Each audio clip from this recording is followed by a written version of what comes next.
Hello and welcome to RED Cinematography series, Behind the Look. I'm Nada Albright and I work with filmmakers for RED. Today we have the pleasure of speaking to director Andrés Baiz and cinematographer Armando Salas for the Netflix series Griselda. Director Andrés Baiz is known also for directing feature films and recently directing episodes of the series Narcos, Narcos Mexico, and The Sandman. He directed all 6 episodes of Griselda, giving it a cohesive vision throughout. Armando Salas has shot several acclaimed series, earning an Emmy nomination for Ozark. Some of his recent projects include Invasion, The Terminal List, and The Old Man. Armando is a member of the prestigious American Society of Cinematographers. Welcome, you guys. Thank you so much for joining us. Thank you for having us.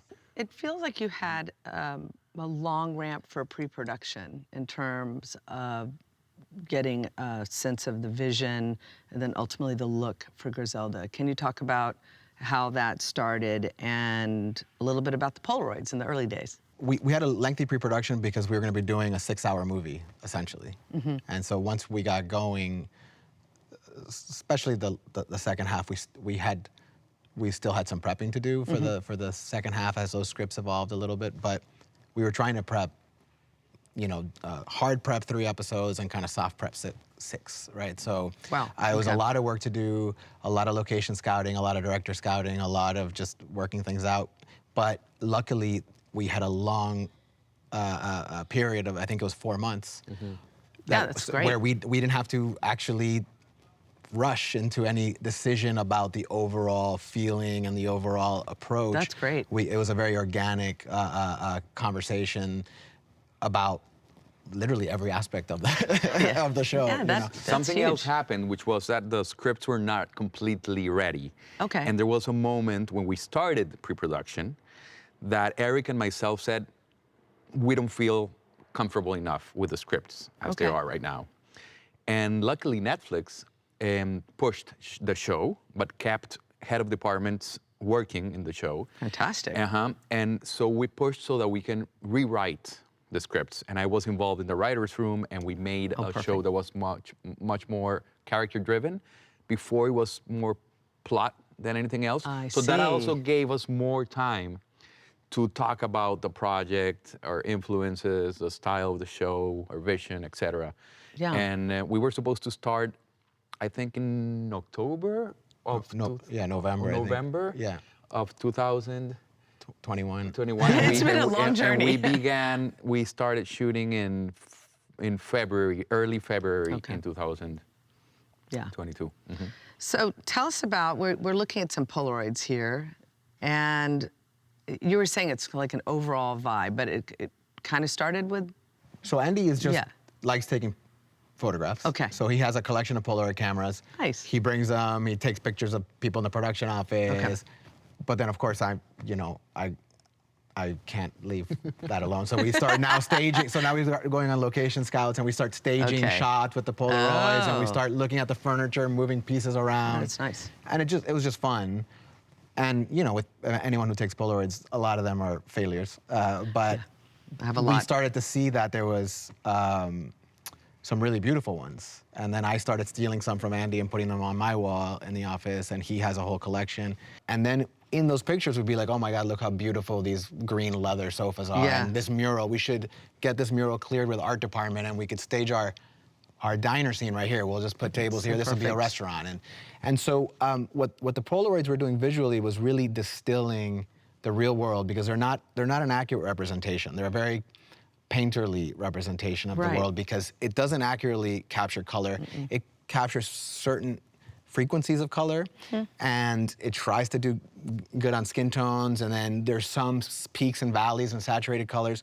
But it started to kind of pique my interest in the sense of, because we had been looking at a lot of films from the 70s, a lot of photographers from the 70s, and I thought, well, what if we use it as an influence, but take more of this Polaroid approach, where we kind of create our own film stock that overall you would consider it desaturated, and then has these kind of extreme pockets of saturation and these very specific tones. And so yeah, that's how that came about. I thought it was wonderful that Armando saw an opportunity in these Yeah. photographs. It wasn't my intention to do. Oh, I see. It was just a hobby, and I was taking the as Armando said, was taking the cameras for the scouts, and he saw this opportunity, and I think that's what cinema is ultimately. too. Is finding that opportunity, even when you're shooting, on set, and Absolutely. change, and being able to navigate Yeah. the creative waters in that sense. Well, it's such an interesting, to me, the entire series, because the colors are so warm and inviting, but it's such a tough story. But her character, she's an anti-hero, and so you get lured in to this beautiful environment, and then, We wanted the show Yeah. to be fun ultimately, Yeah. and entertaining. Yeah. And if you do research about Griselda Blanco's story in the internet, Yeah. you'll find a lot of very bleak anecdotes, kind of a little bit sensationalist. Interesting. Okay. So, and we wanted to get away from that, Okay. and tell a story that had multiple tones in a way, but we were telling the story of this woman in a man's world.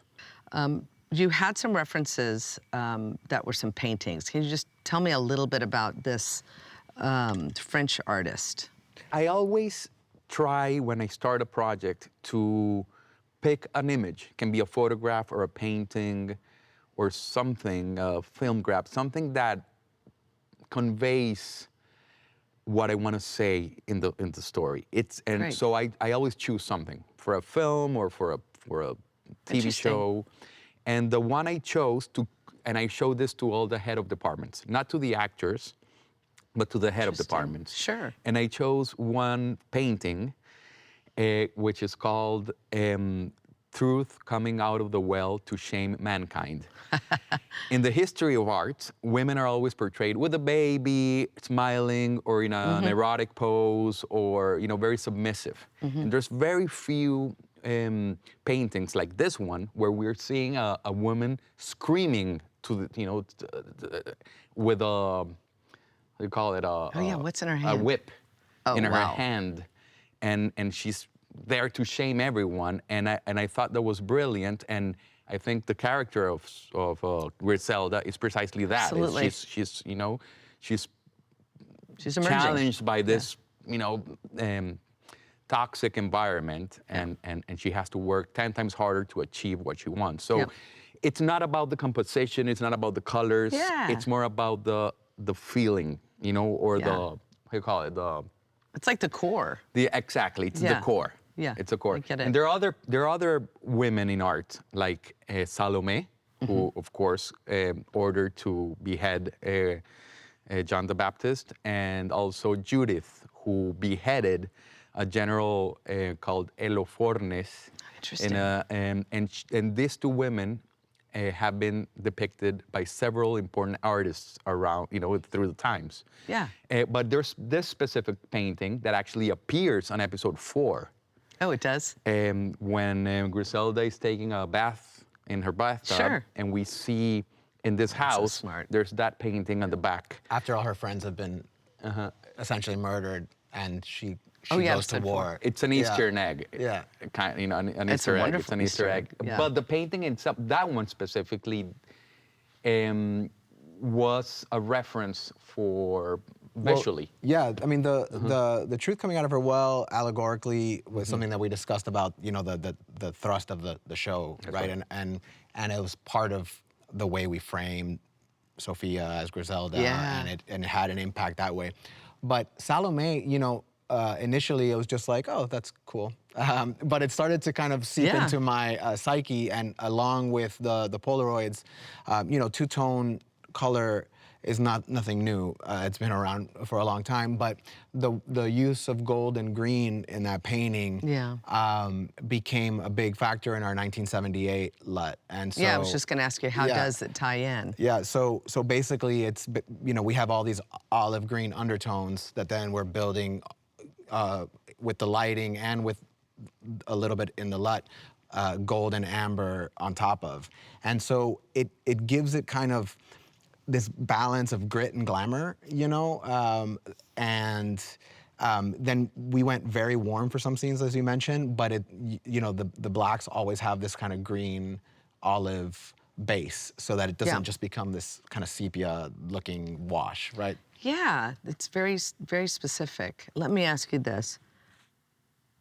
Now that we understand that, what was the combination of the speeds and the large format sensor and the Raptor?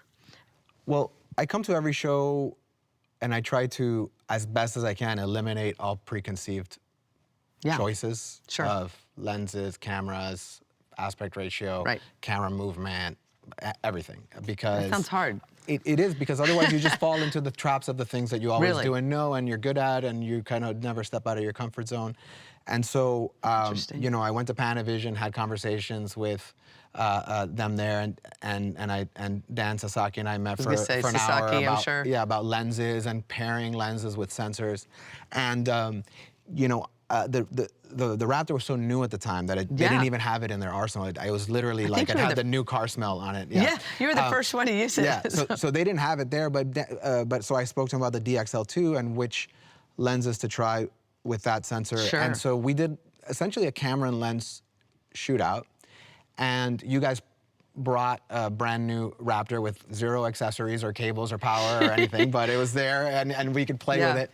And so we ended up testing several different lenses, camera combinations, and then Ian at Light Iron had already worked out like kind of a version 1 of the LUT together based on all these factors we've already discussed. And so Andy and I just watched the test blindly. So it was just, everything was labeled like, you know, B1 and C3, and we just talked about the things we liked of each characteristic. And then at the end, we both essentially chose the same one. Specifically, the reason for the Panaspeeds, I knew I was going to be very aggressive with the lighting and very hard on the lenses. So I was actually looking at things like the Primos and Primo 70s and even the Primo RTs, and then also at vintage glass. And so the Primos were far too sharp for this show. And the vintage glass, I was very nervous that the kind of lighting I was going to be doing and the environments we're going to be in and how I was going to approach the lensing, that I was not going to be able to hold on to consistency and reliability, achieve results. And so the Panaspeeds are essentially that sweet spot in the middle where they're, you know, essentially reliable, but gentle, and on a big enough sensor like the Raptor, there's a nice gentle fall off towards the edges without being overly obvious. And then the Raptor, once we saw those tests and we had conversations with my focus puller and Panavision and you guys about can we actually pull this together, then we went forward with that. And the form factor was great because we were 80% locations, probably, right? Oh, wow. And at this point, we'd had enough conversations that we knew that the majority of the time we were going to be remote head, jibs, dollies, technocranes. But almost, you know, the majority of the time was going to be these very specific moves that were tied into the development of the scene. And so it just became a very easy build and a very easy operation on set, especially in kind of tight quarters. Because you said you aggressively lit, so I also want to know what that means. Aggressively lit, meaning we had high contrast situations, that we would be looking directly into light sources, that we would have, you know, we would be in practical locations, we'd be carrying someone from one room into a room with big windows, and they'd have a scene in front of the windows. That's interesting. And so, and then also the night work, night exteriors in a way that, again, had bright sources, but on an overall very dim environment. And then, of course, we had the Mutiny, where we were going to have a lot of visible sources in the shot. Giant fire pit. We had a big fire, a couple fire scenes, actually. A couple fire scenes, So it was just wanting to be able to be reliably consistent with the lensing. So also, why frame in the unconventional 1:6:6:1 aspect ratio? Well, to start with, I wanted to move moved away from Narcos. I wanted this show, Griselda, to have its own looks. So, for example, Griselda doesn't have a voiceover.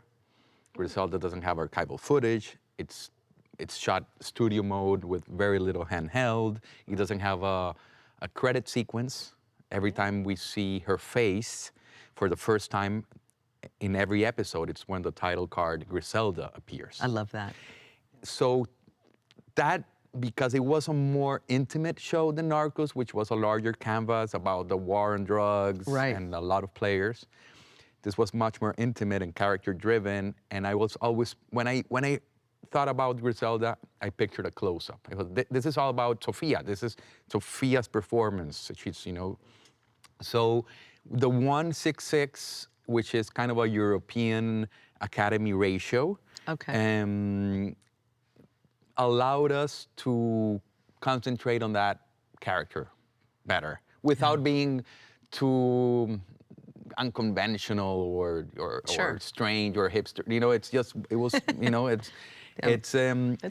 it's a beautiful, and I liked it personally as a director. I think it's a beautiful aspect ratio. It allows us to isolate her too without having to get too close with the camera, because of the, in widescreen, it's very good for tableaus, for multiple characters in the shot.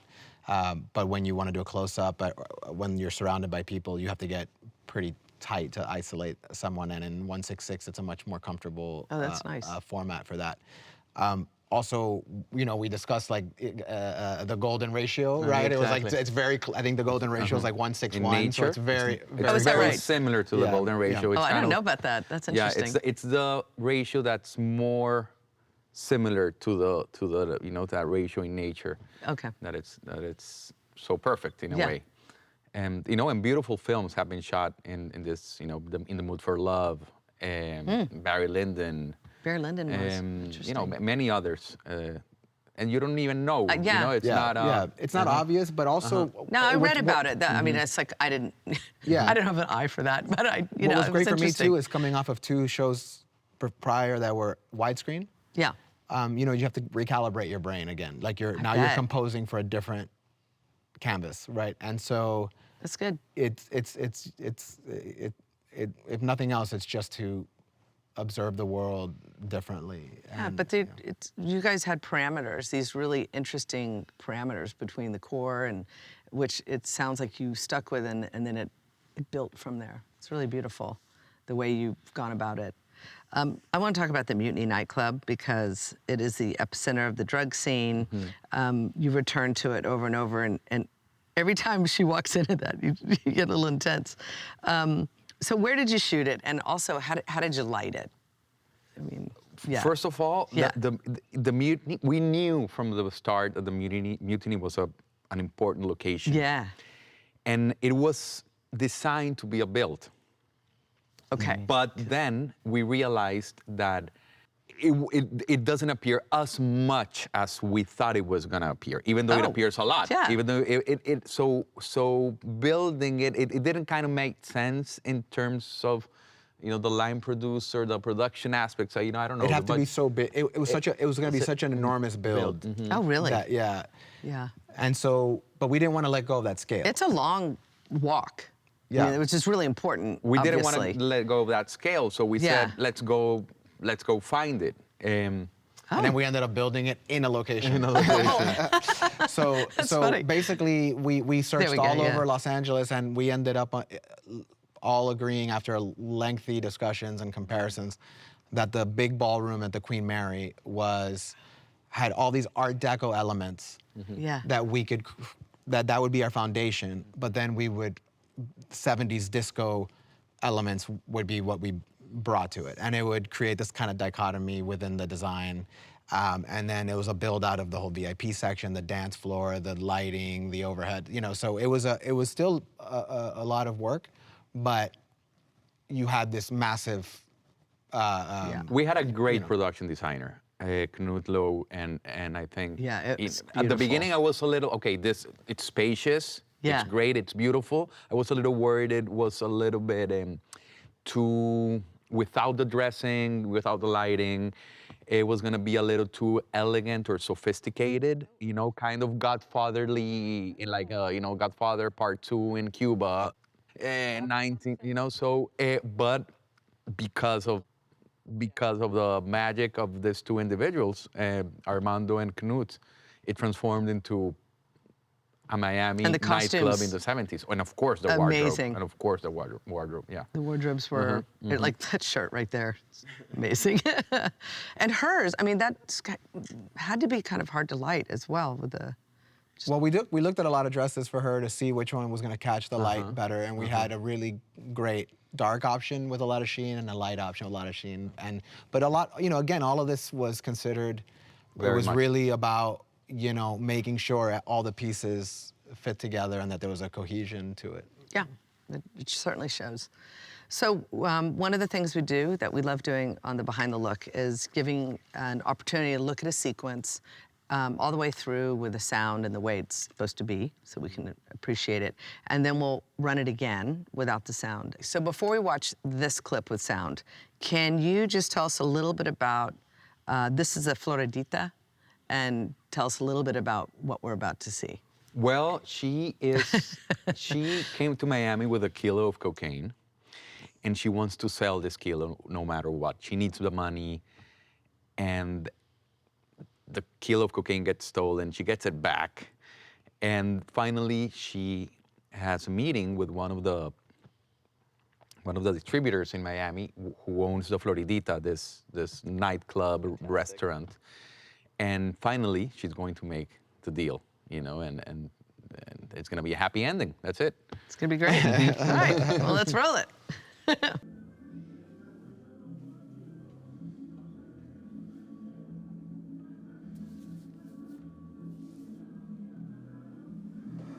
That's so nice, Eddie. And big, no? But if I had bigger. Fuck. Be careful with that woman. Nah. So we have a deal? Griselda Blanco, we have a deal.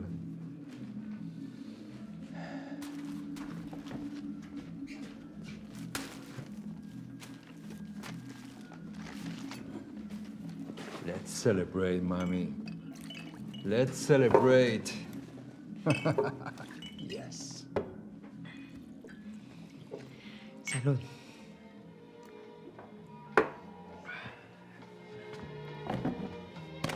Come on. Just follow my feet. Come on, mommy.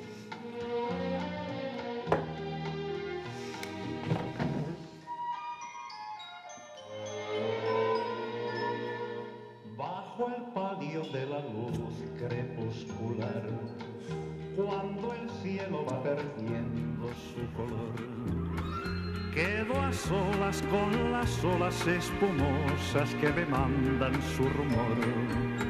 Ni un lejano barquichuelo que mirar, ni una blanca gaviota sobre el mar. Yo tan solo recordando la aventura que se fue, la aventura que en sus brazos amorosos disfruté. Los ojos hay.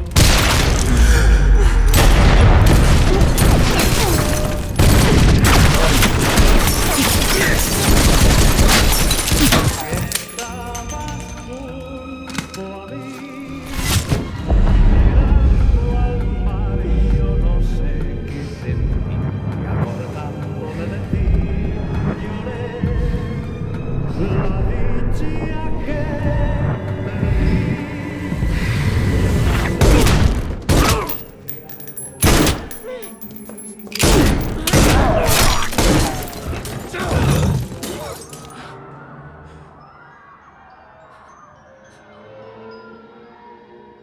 Bajo el palio de la luz crepuscular, cuando el cielo va perdiendo su color.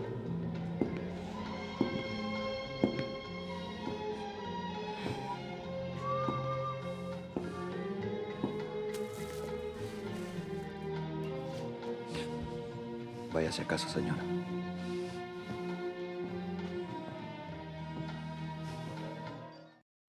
Oh my goodness, that is. So we're gonna watch it again.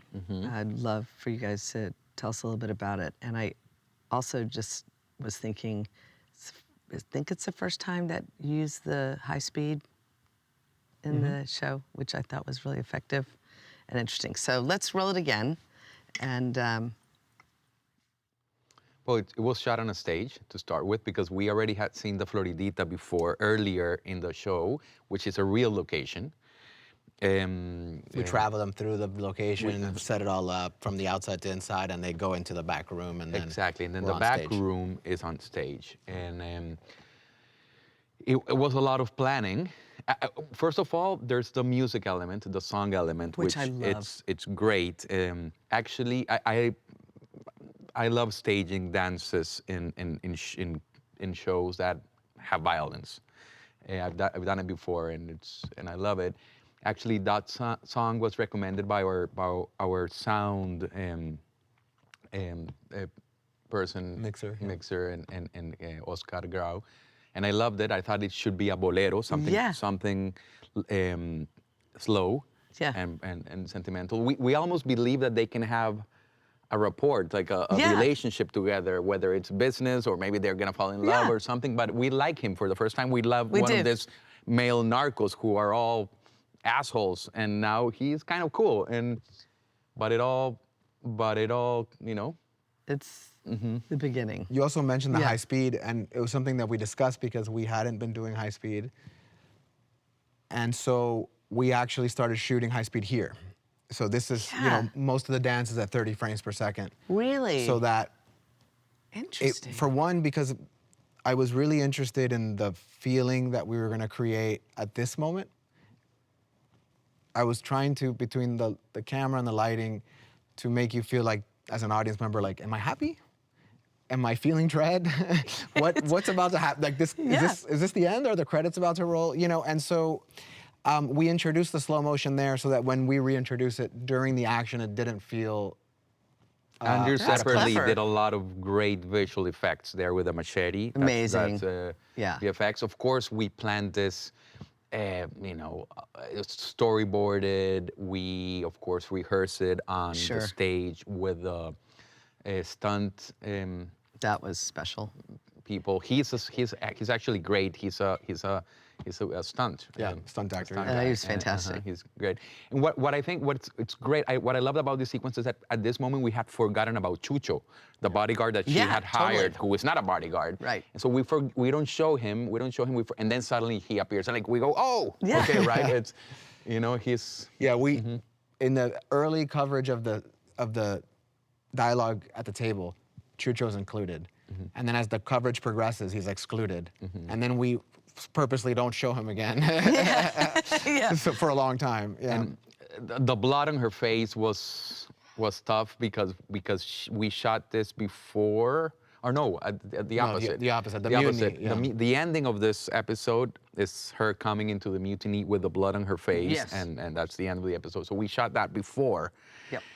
So it was like, okay, we needed to understand. We This kind is of gonna go in be- reverse. We had to go in reverse to understand how the blood on her face was gonna fall.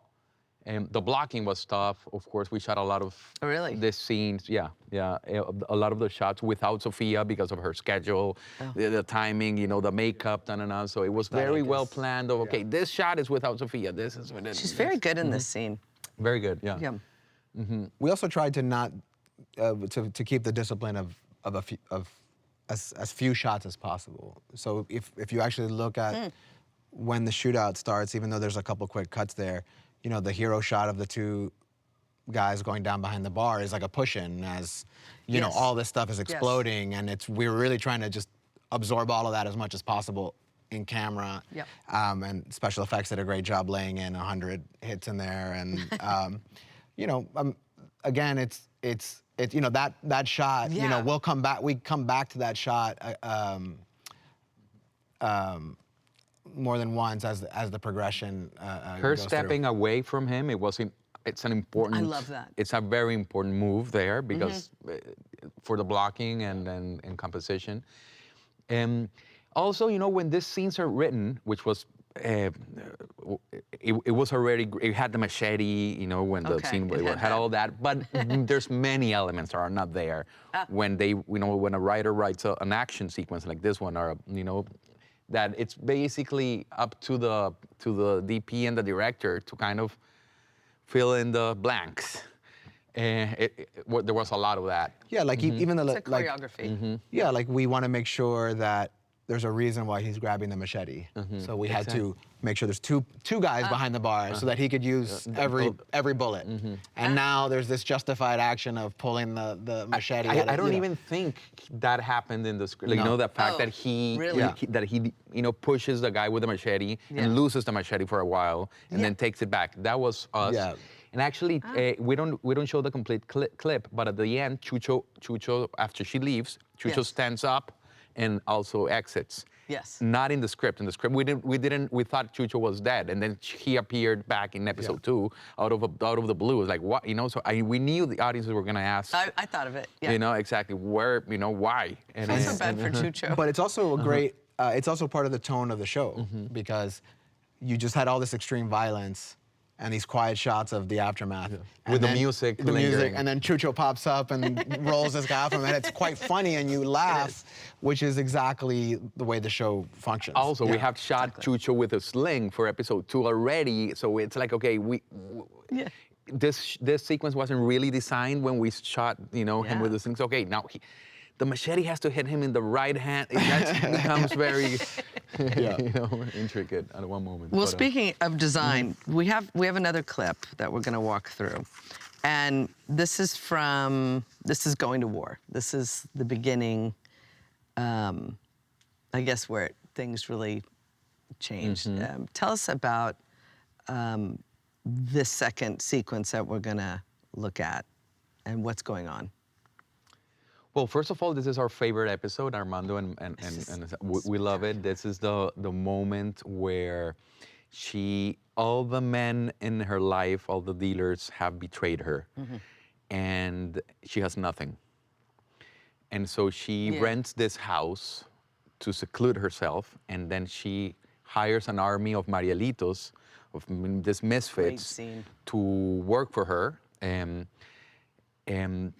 she's part of them in a way, and then she's going to war and she's going to kill them all, right? Well, this is the beginning of the war. This is The her, beginning of the war. her doing a decapitation attempt to the people who at the top, who double-crossed her, who betrayed her, and hopefully that changes the trajectory. And she has an of things. army now, so war is a good term for it, because now she has all these people. Which is really fun the way she recruits this army. She uses her wit and her, and her charisma, and it's not, it's less about the money than it's about Finding a place. Finding a place, exactly, and giving them a sense of respect. Well, they clearly believe in her, but I also find it interesting, and we'll see it in this clip, but where after they look at each other like they're scared. They're not like gangsters. They don't know how to do this, and it's really comes across as that they're a little freaked out. So let's watch it. Let's watch it.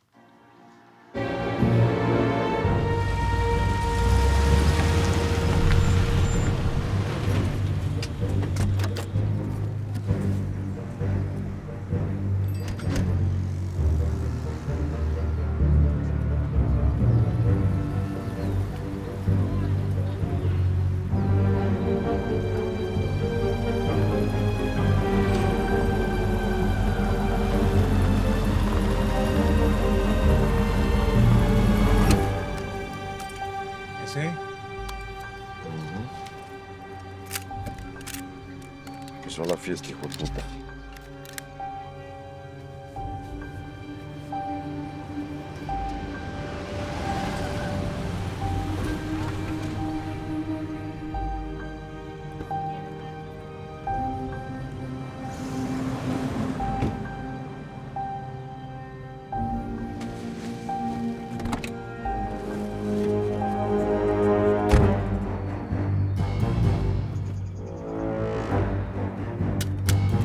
sale nadie con vida, ¿oyeron?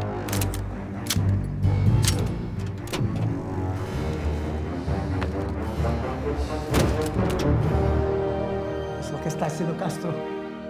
Hay demasiados cubanos en esta ciudad. Son como cucarachos, esos comen mierdas.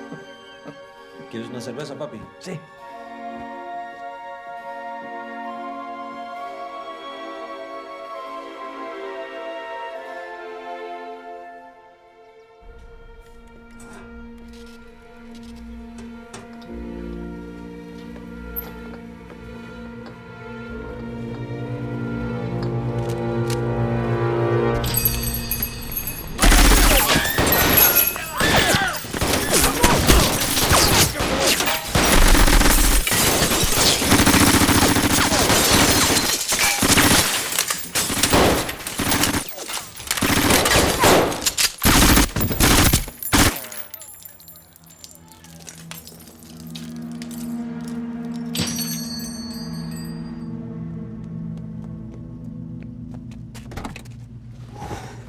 Vámonos.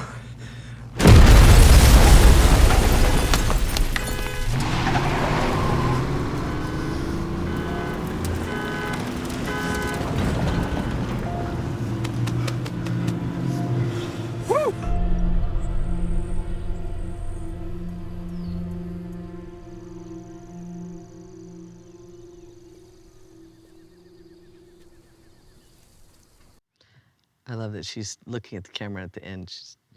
She's let's watch it again. And there's so much to go through, so you guys. Yeah, so much. Yeah. Well, we can go through it as long as you to want. start with, this really happened in Miami. It's called the Dateland Massacre. Oh, wow. And it happened at Crown Crown Liquor Store, exactly as it's Wow. depicted here. Okay. They killed this, she, it was 2 p.m. daylight. This is the moment where Miami changed, basically. This Wow. is where Okay. it's before and after of all the violence in Miami in the early 80s. And the Party Time Rentals truck was very famous. Very Oh, really? famous. Yeah. The way it comes Party up is so supplies. great. It's the same Yeah. truck. So this is Wow, very okay. based in reality. Yeah. I thought it's Wow. brilliant how Armando staged this. Brilliant. With the truck Reflections. appearing in the reflection. Loved it. We had talked about this truck because it's so famous and it's so well known, Yeah. and for anyone who knows the story. So I thought it was again, think like the dance and the floridita. It's like, let's show the shark in the water. Let's put the truck chasing them inside the liquor store as we see it in the reflection, and we don't need to feature the logo or anything else. And then of course, you see the store and the reflection there. So it's again, it's about trying. It was always about taking away. It's like, what is the simplest version of this? This is one of the most complicated. Well, first of all, this also happened. She put a bomb to trying to kill Papo Mejia, one of her enemies, and she didn't kill him. killed the dad. He actually Survived, is alive. yeah. He survives. Yeah. But going back to the next shot, this is one of the most complicated shots we ever did in the show. We call it the campanita shot, which in English means little bell. Yeah. Because of the bell on the door. Yeah. So it's a oneer, basically. As you can see, it seems it seems simple, seems easy, but we actually rehearsed it on location beforehand with actors, with the camera.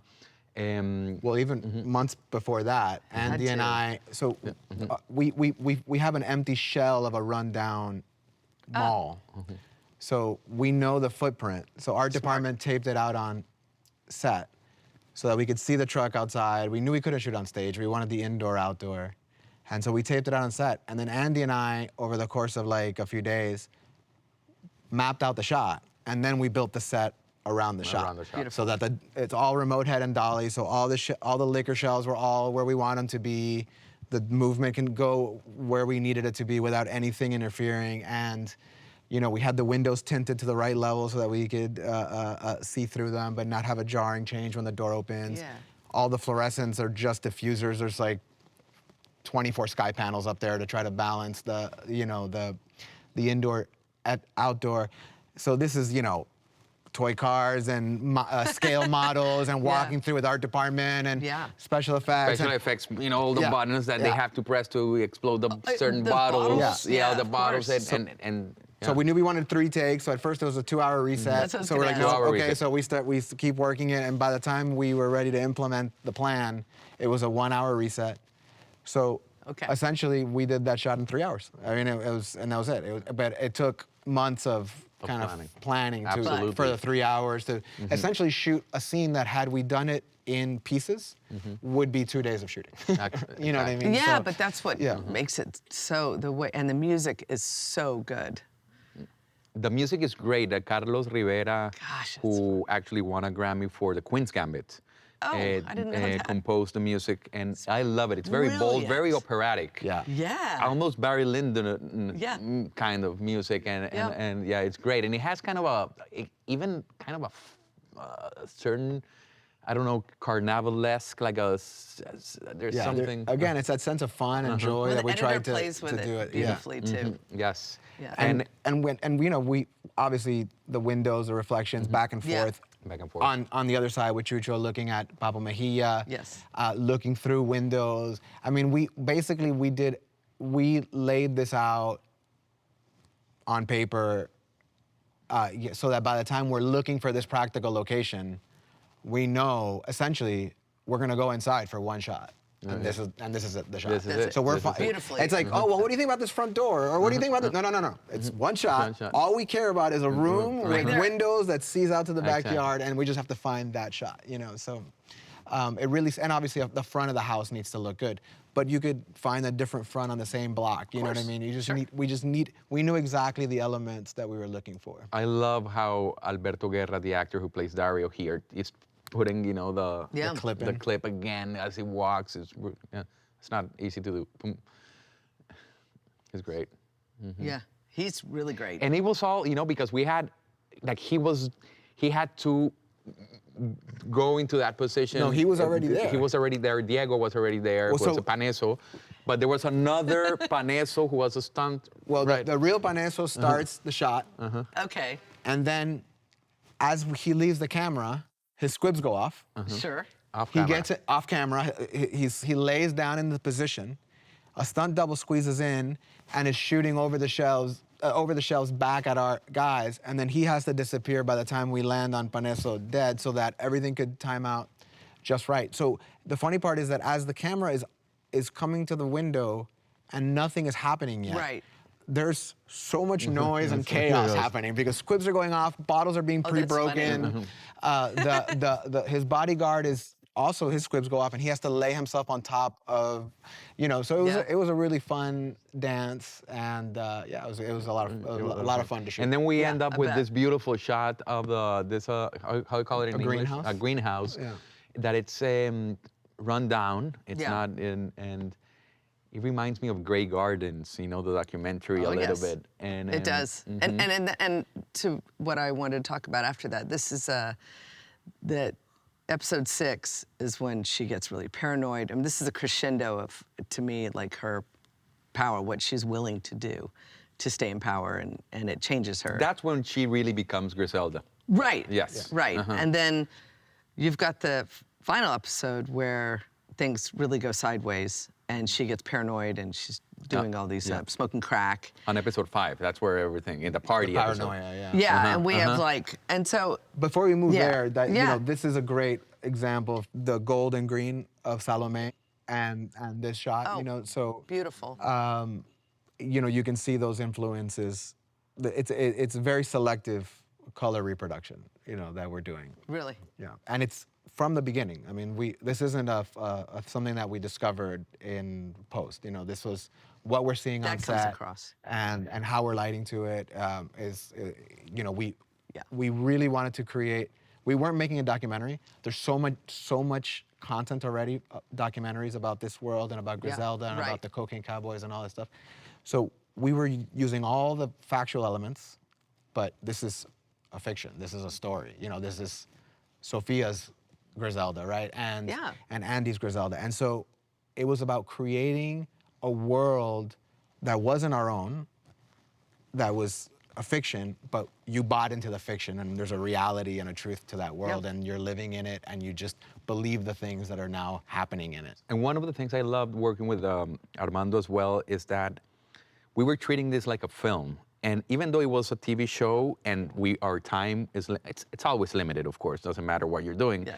But it would have been probably easier to make both of these sequences handheld, because of time in a way, but no, we're gonna design them very specifically. Yeah. Of course, not a lot of coverage, which requires an extra effort, and I love that this show has that specific style, because, Yeah. and I'm talking about Narcos because a lot of times in Yeah. Narcos, Yeah. Directors, including myself, would decide to do it handheld because of time and because the show had that documentary feel as well. Gritty and- Exactly. yeah. Mm-hmm. I mean, this has an elegance that is, An elegance. juxtaposes. It's elegant. It That's is right. elegant, and there's plenty of violence, but there is a reason, and it's from the character first. The violence isn't a character, and I think that's a nice difference. And we actually do shoot handheld, I was gonna ask, yeah. but if you go through, so Andy and I in pre-production, it's like, okay, tonight you go home and circle handheld, and I'll go home and circle handheld, and then we'll see. And by the end, we distilled it to so few scenes that when we look back at it, it's when she betrays Carmen and they have a fallout, when she has a fallout with her husband, when she has a fallout a second time with That's Carmen. So it's interesting. always these very close allies The jarring. that interpersonal relationships falling apart in her life. And there's basically nothing else. Nothing else. Yeah. Very few. Very few. Yeah. Because it's So chaotic it's and always jarring. it's essentially small, intimate scenes of Intimate. people betraying or hurting each other really with their interesting. words, not with weapons or explosions. So I just want to talk about her whole character arc. I mean, I feel like we can't finish talking about it until what happens to Griselda and how it all kind of falls apart at the end. And how did you capture that? Was it harder actually did you feel like there's a shift now in the color or anything moving into episode 6? Oh, absolutely. And yeah, Armando can speak about Yeah, I that. mean, interestingly, I think that there's several shifts. The first couple are done with mostly lighting and set dressing because of her station in life changing. Then there's a jump in episode 5 where we jump to 1983. Yes. And that's a new LUT and an adjustment of the parameters of the image. And she's the godmother. She's la madrina. She's in charge of Miami. She owns Miami at that point. What did you change there? We modernized the look a little bit. Okay. And blue is more true, and some of the colors are a little bit more neutralized, but it's subtle, and the grain structure changes as well. Episode 5 was almost the entire thing is a party that's supposed to celebrate her kingdom that becomes this Lordy be. nightmare of paranoia. Exactly. Yeah. It's like a scary painting. Yeah. It is. I mean, that was the most uncomfortable I got. It should be the violence, but it was that. And I think Sophia is great in that episode as well. Amazing. So it's Yeah. And then episode 6 is the downward, part of the trajectory. Yeah. And she also has to flee jail. Miami.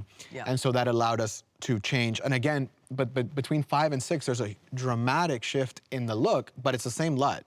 It's the same time period. It's all done in lighting and color temperature and set dressing and choosing locations like the motel. The first motel when she's bringing the women building. from Medellín, right? Yeah. It's hope. Totally. It's the beginning of a small business journey. Yeah. Warmer. Even though the pool is empty, the they're tones great. are warm.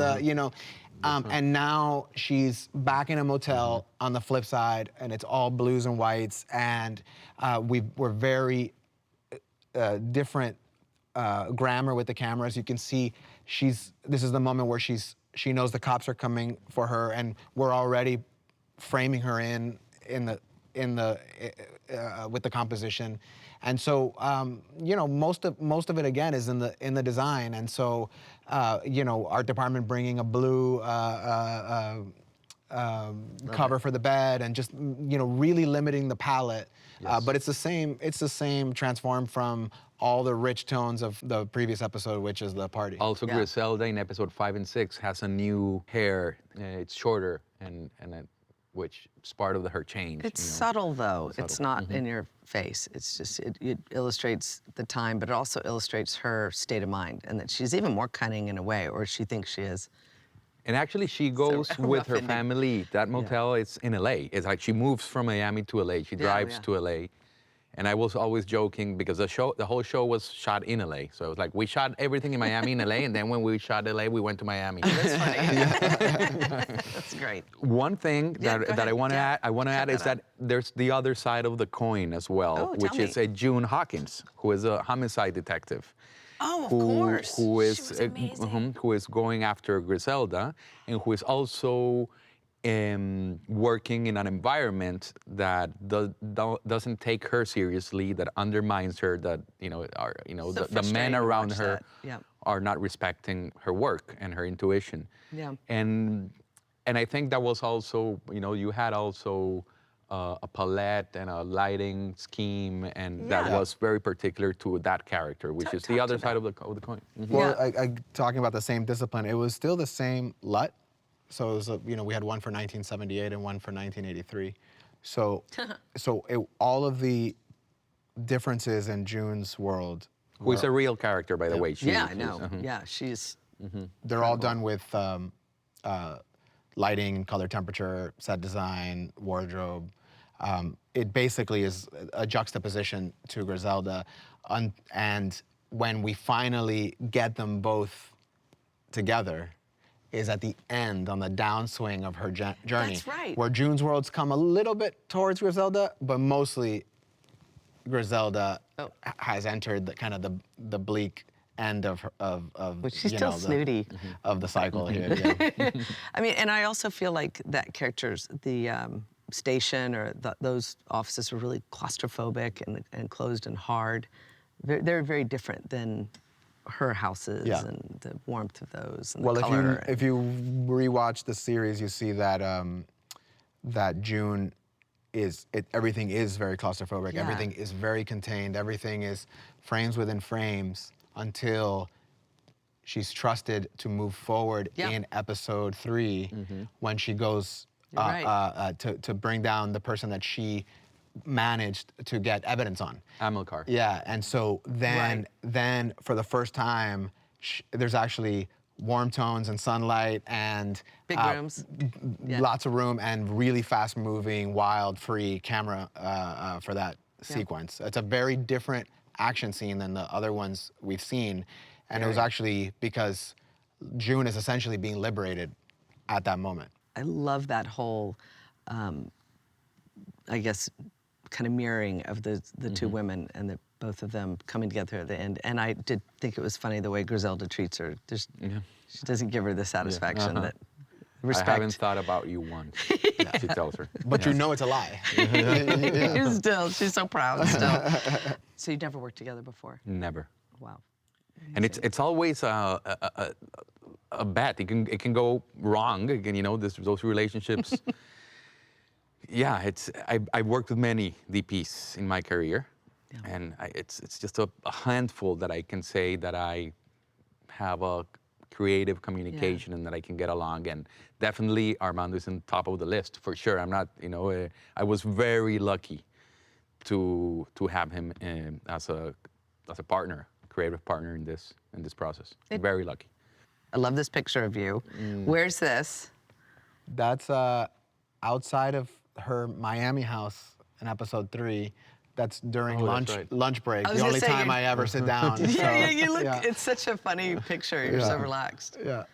It's great. No, we had a wonderful time working together and getting to know each other, and it was really, a blessing to be able to work with Armando. We are very proud of what we did with Griselda, and yes, we're waiting on our next project. Wonderful. We'll look forward to it, and you guys should be very proud. Congratulations. And thank you for joining us. Thank you. This was great. Yeah, it's fun.